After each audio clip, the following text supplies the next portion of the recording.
ابھی سلسلہ میں حضرت برا بن عازب رضی اللہ تعالی عنہ وہ بھی اس حدیث کو بیان کرتے ہیں،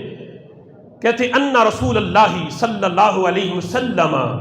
کان اذا افتتح الصلاة رفع یدیہ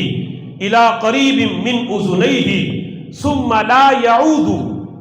حضرت برا بن عازب کہتے ہیں کہ نبی پاک علیہ الصلوۃ والسلام جب نماز شروع فرماتے، افتتح الصلاة یعنی جب تکبیر تحریمہ کہتے، نماز شروع کرنے کی جو تکبیر ہے وہ کہتے، رفع یدہ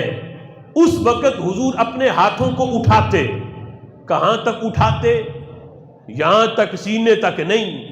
کہاں تک اٹھاتے؟ الی قریب من اذنیہ، حضور اپنے ہاتھوں کو کانوں کے قریب تک اٹھاتے، کانوں تک اٹھاتے۔ اور دیگر روایات میں یوں بھی ہے، یعنی یوں اٹھاتے کہ آپ کے جو انگوٹھے مبارک ہیں محبوب کے وہ کانوں کی لو کو چھو بھی جاتے، یعنی بسا اوقات یوں بھی ہوتا کانوں کے برابر تک کے بھی لفظ ہے، یہاں قریب کے لفظ ہے کہ کانوں کے قریب تک اٹھاتے۔ اس کا مطلب قریب تک تبھی ہوگا کہ جب کانوں کے برابر تک ہاتھ پہنچے، کوئی یوں کر کے اور سینے کے برابر کر کے اور ہاتھ باندھ لے تو یہ سنت طریقہ نہیں ہے۔ سنت طریقہ یہی ہے کہ نبی پاک علیہ الصلوۃ والسلام ہاتھ اٹھاتے تو کانوں کے قریب تک اٹھاتے۔ اور یہی مسلم شریف کے اندر حضرت جابر بن سمرہ ان سے روایت ہے، وہ کہتے ہیں خرج علینا،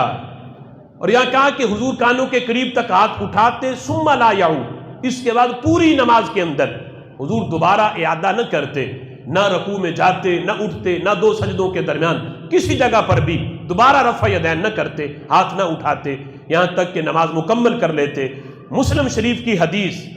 میرے آقا فرماتے ہیں، جابر بن سمرہ کہتے خرج علینا، ہم نماز پڑھ رہے تھے، نبی پاک علیہ الصلوۃ والسلام اپنے کشانہ نبوت سے باہر تشریف لائے، دیکھا کہ کچھ صحابہ جن تک ابھی رفع یدین کے منسوخ ہونے کا ابھی حکم نہیں پہنچا تھا کہ شروع اسلام میں یہ طریقہ تھا، بعد میں اس پر ممانت آ گئی، منع کر دیا گیا، لیکن ان صحابہ تک ابھی حضور کا یہ فرمان نہیں پہنچا تھا، تو انہوں نے نماز میں رفع یدین کیا، یعنی تکبیر تحریمہ کے علاوہ بھی رکوع میں جاتے ہوئے اٹھتے ہوئے انہوں نے ہاتھ اٹھائے۔ جب حضور نے دیکھا تو جابر بن سمرہ کہتے ہیں مالی اراکم رافعی ایدیکم، میرے صحابہ یہ کیا معاملہ ہے کہ میں تمہیں نماز میں رفع یدین کرتے ہوئے دیکھ رہا ہوں، تمہیں ہاتھ اٹھاتے ہوئے دیکھ رہا ہوں، یوں تم ہاتھ اٹھا رہے ہو کأنہا اذناب خیل شمس، جس طرح ایک شریر گھوڑا اپنی دم کو حرکت دیتا ہے، تو اس طرح تم نماز میں بار بار ہاتھوں کو حرکت دے رہے ہو۔ تو یعنی یہ بطور جھڑکی کے لفظ تھے، اور نبی پاک علیہ الصلوۃ والسلام کی یہ شان ہے، وہ صحابہ کے بارے میں جس طرح کے چاہیں وہ لفظ بول سکتے ہیں جھڑکی دینے کے لیے، کہ آپ تو پوری امت کے استاد کی حیثیت بھی رکھتے ہیں اور ساری امت آپ کے شاگرد کی حیثیت بھی رکھتی ہے، بلکہ اس سے بھی بڑا مقام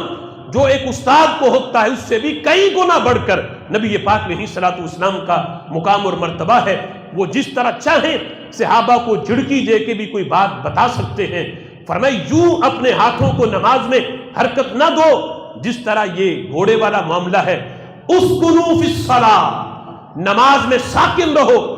سوائے تکبیر تحریمہ کے وقت کسی جگہ پر بھی اپنے ہاتھوں کو حرکت نہ دو۔ اسکنوا فی الصلاۃ، نماز میں ساکن رہو، اپنے ہاتھوں کو حرکت نہ دو۔ اتنے شدید لفظ نبی پاک علیہ الصلوۃ والسلام کے رفع یدین کے ترک پر اور اس کی ممانت پر جب آ گئے، اب اس کو سنت سمجھنا اور اس کو نبی پاک علیہ الصلوۃ والسلام کی نماز کا طریقہ سمجھنا یہ جہالت ہے۔